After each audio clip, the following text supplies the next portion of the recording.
we're here to talk about teams.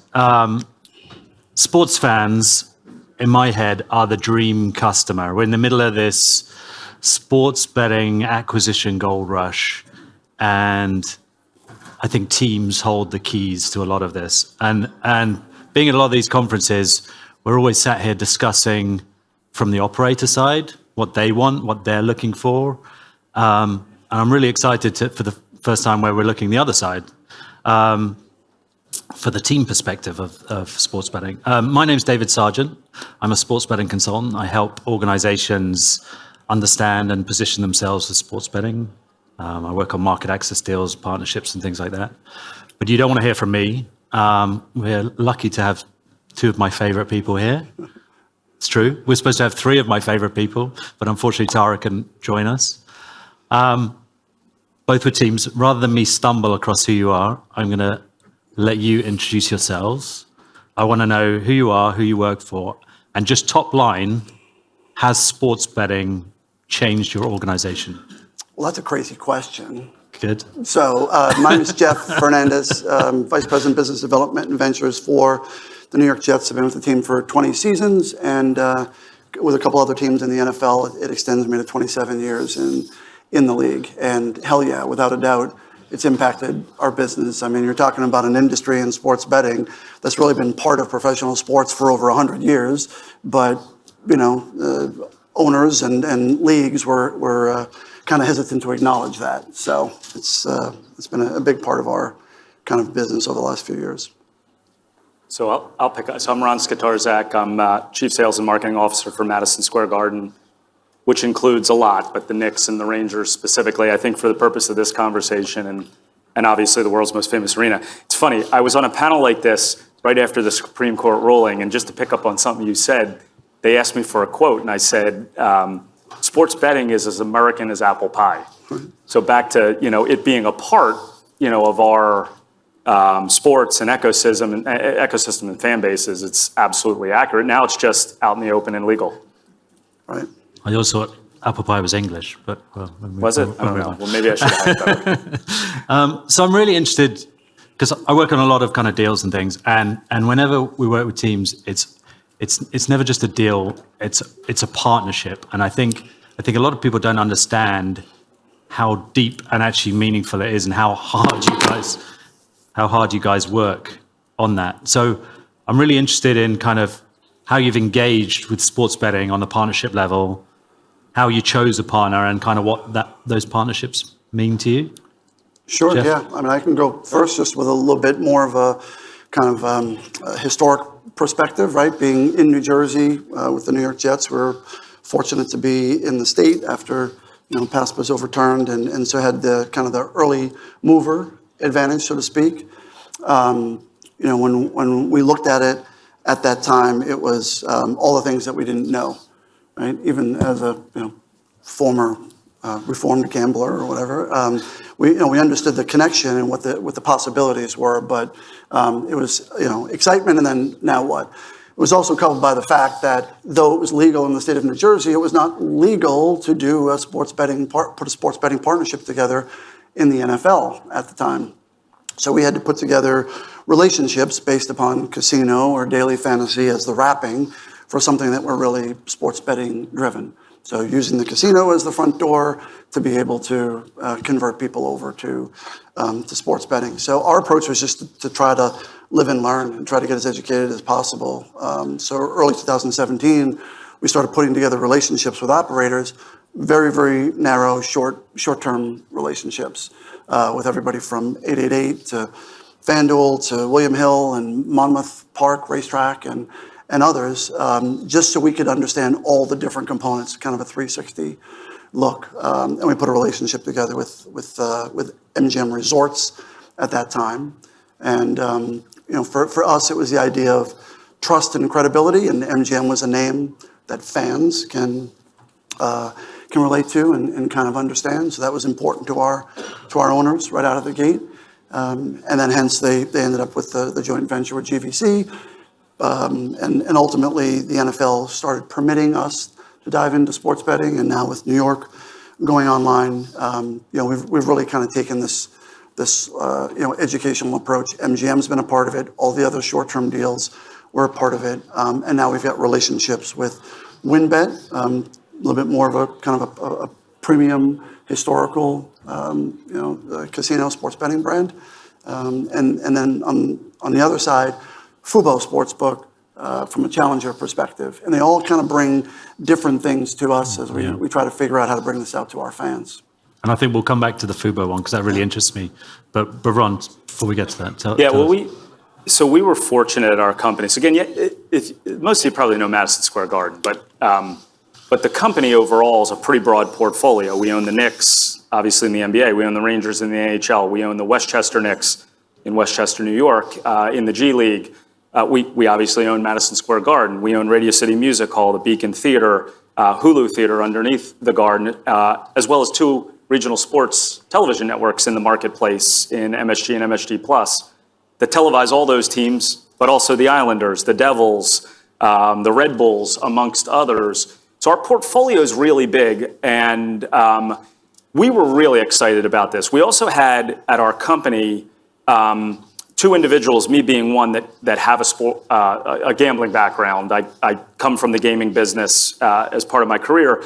So we had an idea of if the ruling went the way it ultimately did, we generally had an idea of what this could mean. And we looked at it in a couple different ways. We said, certainly there's going to be an advertising and sponsorship opportunity. It doesn't exist right now. And again, because of our portfolio, we knew it would be, if not the biggest opportunity from a business category perspective, certainly top 2 or 3.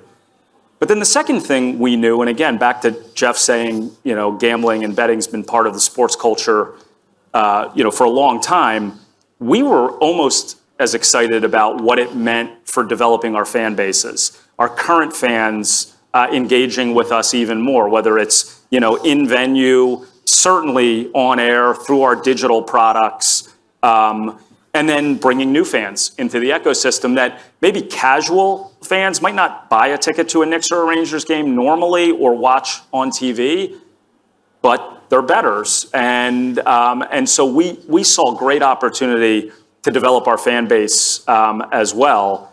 And then we let our portfolio speak for itself. We went to market, again, for all of you, we were smart enough to know we didn't know everything. So we hired David, we hired Sarah Slane to make sure there wasn't anything we were missing. We built a very large intercompany committee to work on this that included key stakeholders all the way up to our CEO, across all of our properties.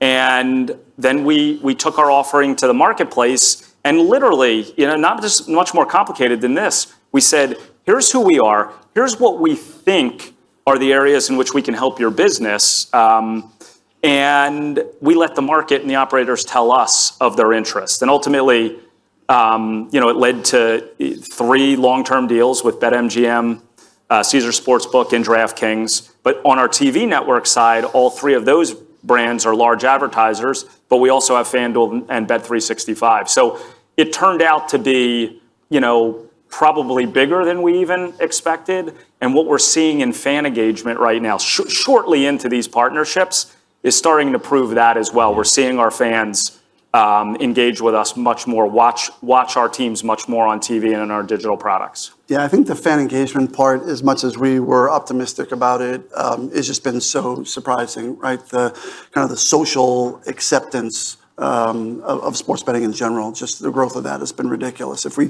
truly really think about whether we could believe 2 years ago that Disney would be in the sports betting business, it's, we got to be honest with ourselves. We probably didn't, right? Yeah. So the ability for people to not only embrace it, but then use it in the right manner. And I think we've learned. We looked at it as a 35 to 44 type of demo, male skewed football fans, right? What we've kind of learned from the Jets fans that bet on sports, it pretty much mirrors the demographic of the entire NFL, which is across all different entities, including younger. Now, the way that younger people engage NFL games is completely different than we did when we were younger. You probably didn't watch NFL when you were younger. You watch football, but a different type of football. Exactly. Sorry you're not catching the Arsenal game right now. Let's not mention it. So I just like that was something that we planned upon. But even with the dramatic growth in New Jersey and now into New York for us, in New Jersey, the data shows that 9 out of every 10 consumers still hasn't placed a bet in New Jersey yet. Okay. So still tremendous opportunity for us, whatever the age 21 and over is. Yeah, and we, just picking up on the learnings, Jeff's mentioned it a couple times, like we had an advantage, you could look at it both ways, but we had an advantage that we weren't first, but our neighbors in New Jersey were, and what you described, you guys did creatively, even when the NFL was saying you can't do an official deal at the Meadowlands, we learned a lot from it. Said to us, maybe we don't have to think about this just a certain way.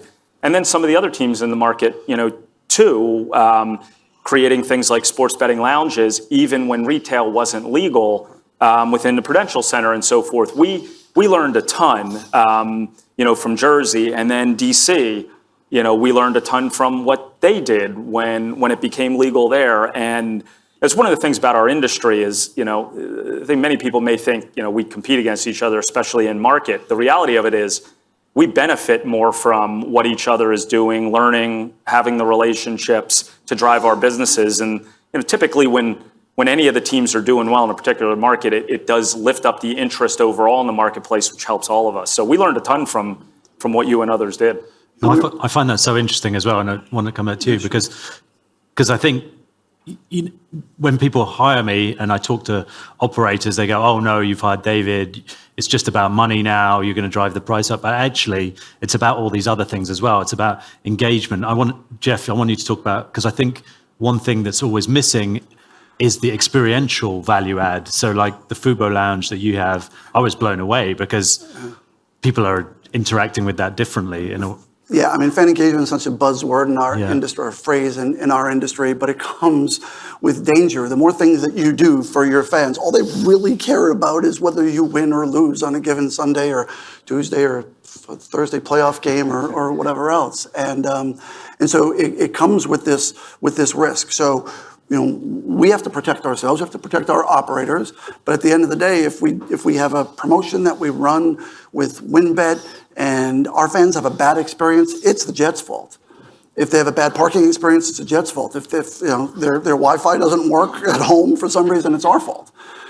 So it's really kind of a tough thing to maneuver. So that whole piece from an experience perspective, it's just well known in sports, right? I was hoping you were going to do all the positives. Yeah, no, I guess I'm turning to the positive because I think it's well known in sports, right? Getting people to come to physical games in the industry, in the age of live streaming and everything else is difficult. So creating at stadium experiences, and we've got 2 different sports betting experiences that are completely geared towards different audiences. And we had our fingers crossed a little bit, but both of them 1 year in have been tremendous success. So we took an existing space, indoor, outdoor, overlooking the field, one of the best views in the stadium, 7,000 square feet, and turned it into an open to the public sports betting lounge with Fubo. And so, once they go live in New Jersey, the idea is that within that lounge, unique offers, separate odds and opportunities just for the people that are physically there at that game. On the other side, we've got a sports betting, and I won't even call it a lounge. It's a high-end space for only a couple hundred people that WinBet is the title sponsor of our green room, and it's the only all-inclusive food, beverage, alcohol space in the building. So completely different audience. It's been kind of VIP and invite only. We are going to open it up to the public this year, but it's an $800 or $900 ticket, $700 or $800 ticket, and so the type of clientele that will be in there more fits to what Win wants. And they activated the room, not open to the public last year, and they were able to directly track kind of not only the number of people, but the size of their deposits. And in New Jersey, we've seen that people have the propensity to take advantage of every single offer that's out there. But now you're starting to kick into those loyalty. So WinBet tracking the people that they acquired through us and how loyal they're going to remain to them versus chasing some other offer. So yeah, it wasn't the all-inclusive bit that I liked the most about the Win Lounge, but definitely helped. Definitely. I'd forgotten to say that we've got these two guys here, invaluable brains here that you can tap into. There's a way to answer questions via Slido. If you do that and you know what you're doing, it's going to pop up here. Someone told me. So feel free to ask questions. Scan that.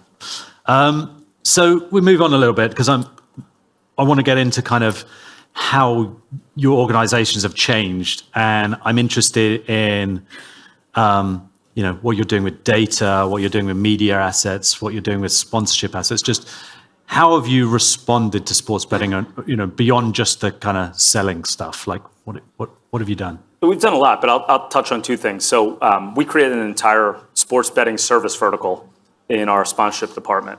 So literally an entirely newly created team where we've hired mostly staff that has experience in this space just to work directly with those three partners I mentioned, Caesars Sportsbook, BetMGM, and DraftKings.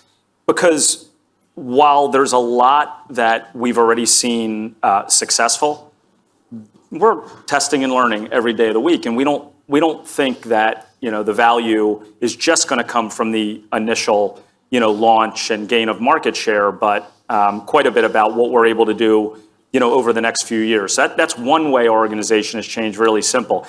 On the media side, it's dramatically changed on the TV side. So again, we own two 24-hour, 365-day-a-year regional sports networks, and we're producing hours of sports betting content, short form and long form shows on a weekly basis. And I'll just tell you one thing we did. In the week leading up to the Super Bowl, I think it was February 7th to 13th, we did, I forget how many hours of original programming just focusing on betting, all different shows. And through that programming that we marketed, but not significant marketing or ad dollars against it.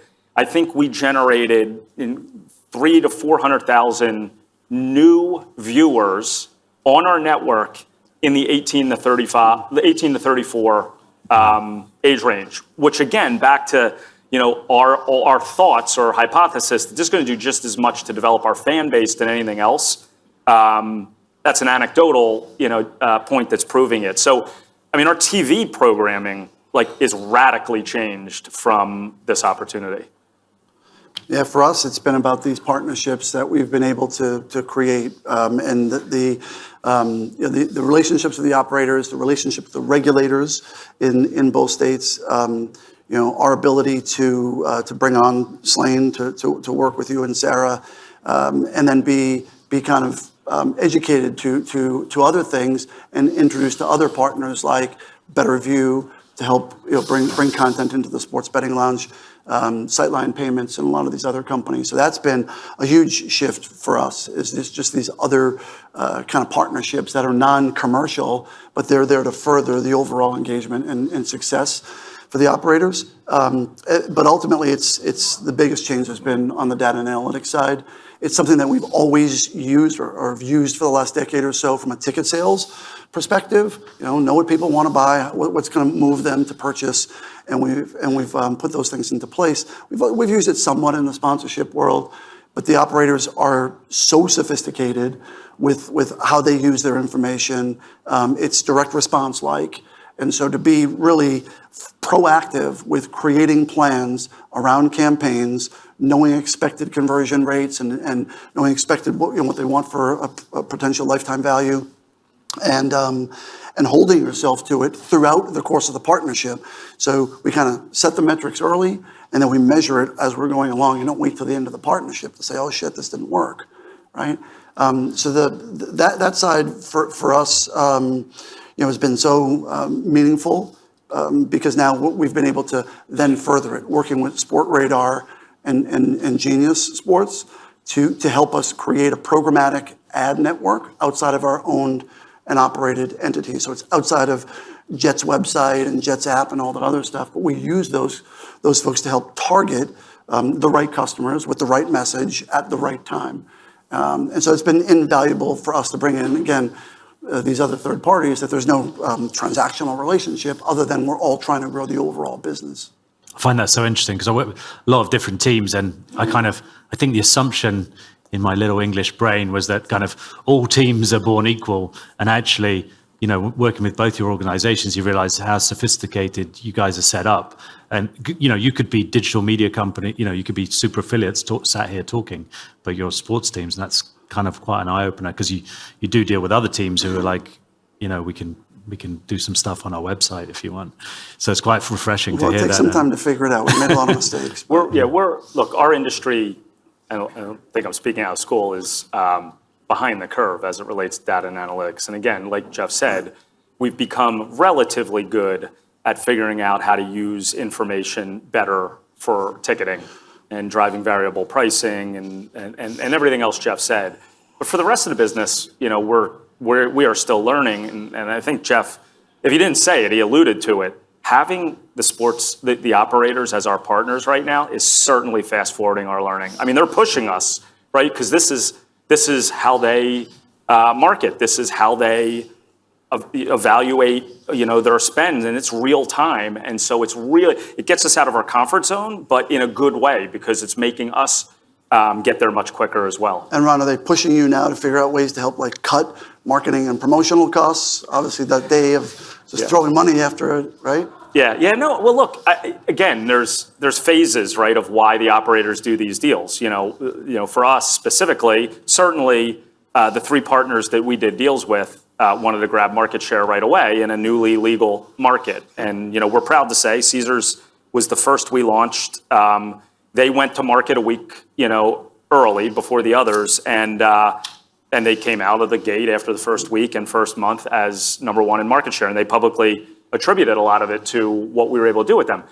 But that was a lot about brand building, gaining initial customers. Now it's about, to your point, what are we doing with those customers right now to get them to bet more, and move up into becoming more VVIP customers. So it's gonna evolve. Yeah, it's the code that we're trying to crack, right? It's this newest challenge to be able to track and make sure that the rights that they paid for, which is the rights to intellectual property, to use the association with the team, the logo and all that stuff, actually make a difference in their ROI. Yeah. It's a scary place to be out there from the property side where you just, you can sell stuff to a lot of industries and they pay you and, they sell more beer, whatever. But this is we're really in the space now. We're being held accountable for results. So that brings me perfectly onto my next question. We've got a few questions from the audience and we're running out of time, but because of that, I really want to ask you about kind of how you're engaging with responsible gaming. Because if you've got skin in the game, so to speak, and you're earning as your partners earn, then there's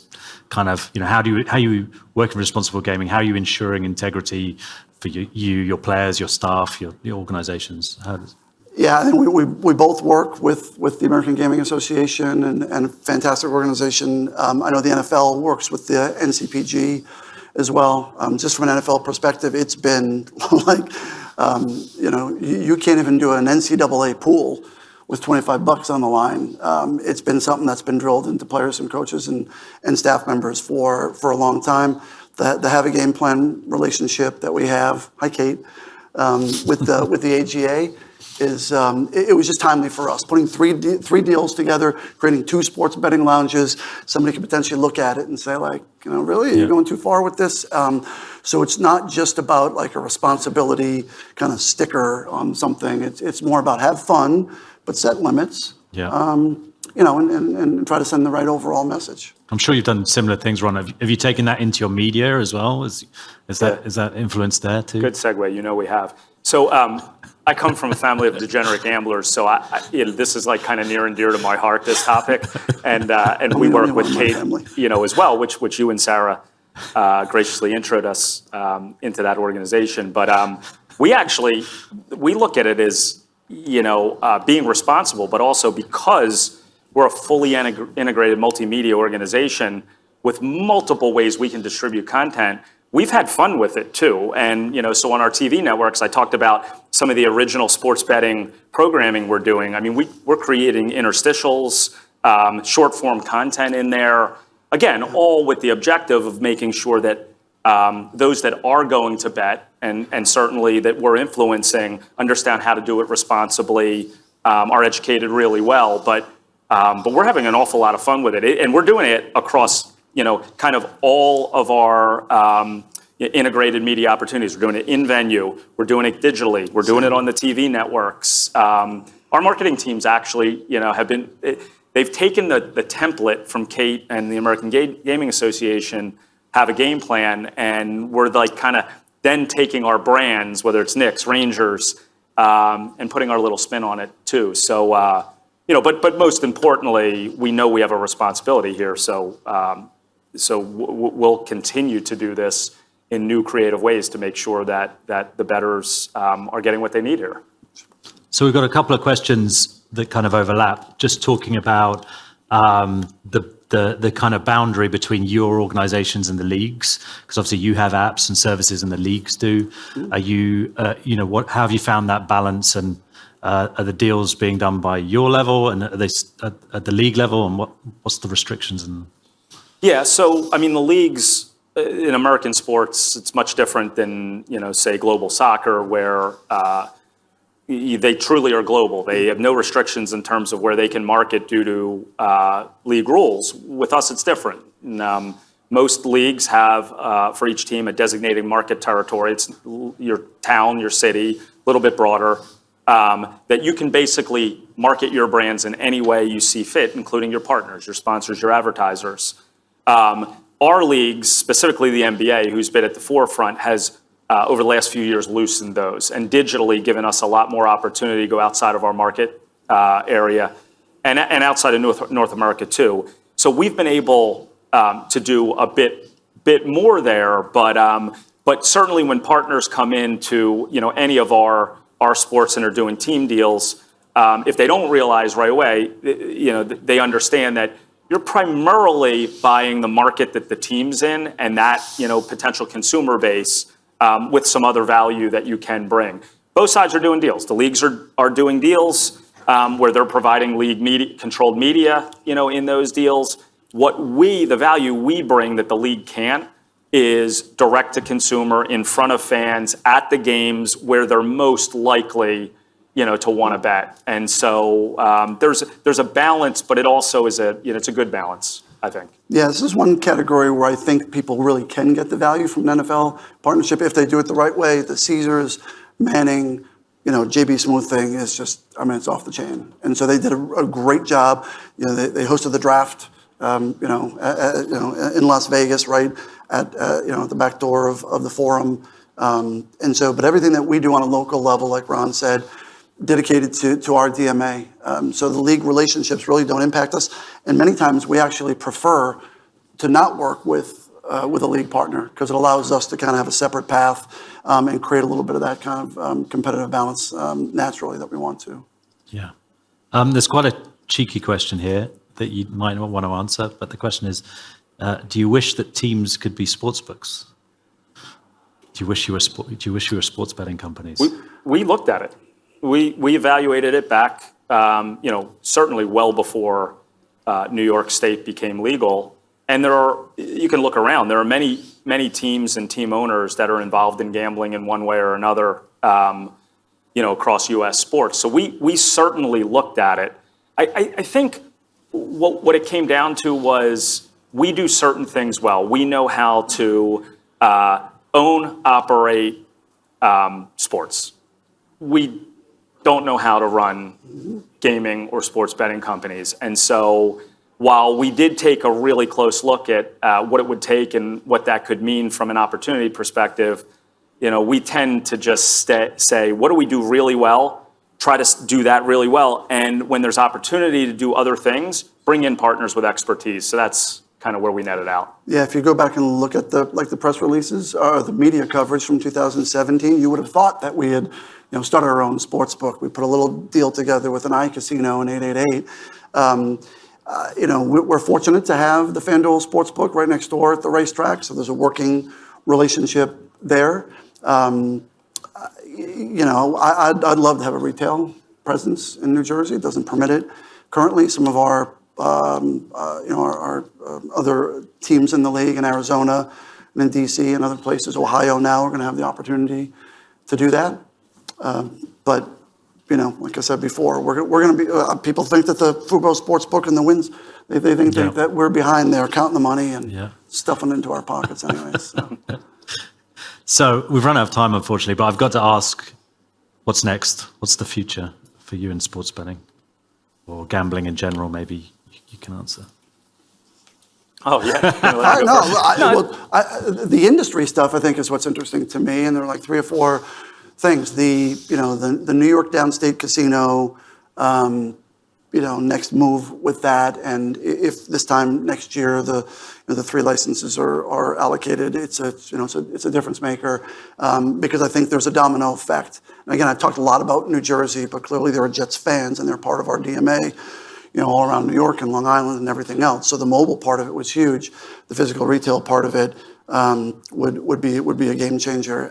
The domino effect is that casino outside of Atlantic City in northern New Jersey becomes a reality. And those things would be a big kind of impact, I think, on the market. Industry-wise, if you saw what the athletes did in National Women's Soccer League, the NWSL, they had a collective bargaining agreement where the athletes have now secured the rights to their GPS data for when they're on the field. So if you watch any sport, they're talking about a player runs this fast, does all these things. The Women's Soccer League is the first one to give those rights to the players. Wow. So I don't know what that opens up. I don't know if it's a HIPAA thing or anything else, but it's their decision. And with in play being so much based upon performance of athletes, it's a big thing. And so if you see other leagues start putting that responsibility or that ownership into the hands of athletes, they have to get paid. You really don't know. Anybody that's a Philadelphia 76ers fan here, sorry for you, but there's been some stories this week around Joel Embiid and his injury report and how that impacts the line, and the team may or may not have been forthcoming. So all these things now kind of play into it. Technology and innovation, Fubo we talked about, just look, if they can figure out this live syncing of sports with real-time action, it'll be something significant in our industry. And then this convergence of gaming and NFTs and Web 3.0, all that stuff with DraftKings and Autograph and Fanatics and basically every business in the world. I read about this company, Stakes, raising money to basically do social gaming where people are betting with NFTs instead of cash. That stuff's that's stuff that really gets you fired up. I think Jeff said every buzzword there is. So Ron, is there? I don't know if we can do anything with any of that stuff. But I don't even know what I could add there. So no, it's great. I mean, I agree with everything. Web3 is going to be huge. How it impacts what we're doing in sports betting, who knows yet? But there's so much runway still left in sports betting. The only thing I hope all of us, learn from is, the U.S. is one of the last global markets to legalize this. There's a lot to learn from the rest of the world. And so I just hope, we do learn from history and don't make the same mistakes. And then you add in, Web3, metaverse, a lot of opportunities still left. Brilliant. Yeah, we're out of time, but the international marketing rights that we both control, that's another piece of this. We're going to the UK this year, and obviously the NBA and NHL have other things. So that's kind of the next horizon, I think, for us individually. Good. I think we could talk for hours on this, but unfortunately we've run out of time. So Mike's asleep. So thank you to Ron and Jeff. Great, man. Thank you very much.